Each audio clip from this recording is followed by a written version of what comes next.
দারুস সালাম শাহী জামে মসজিদ, মিরপুর রোড, ঢাকা।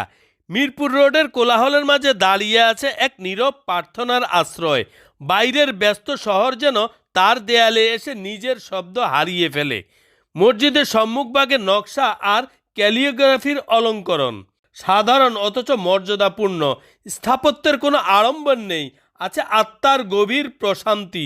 ভেতরে প্রবেশ করলে লাল গালিচার বিস্তীর্ণ প্রান্তর যেন সেজদার জন্য পাতা এক শান্ত ভূমি। মিহরাবের সামনে আরবি ক্যালিগ্রাফিতে লিখিত কালিমা নীরবে হৃদয়ে নেমে আসে। প্রতিটি শব্দ যেন আলো হয়ে মুসল্লিদের মনে জ্বলে উঠে।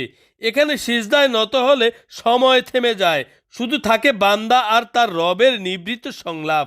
দারুস সালাম শাহী জামে মসজিদ শুধু একটি ইমারত নয়, এক শান্তির ঠিকানা, যেখানে শহরের ক্লান্ত হৃদয় প্রতিদিন ফিরে পায় সালামের ছায়া, সিজদার সৌন্দর্য আর আত্মার গভীর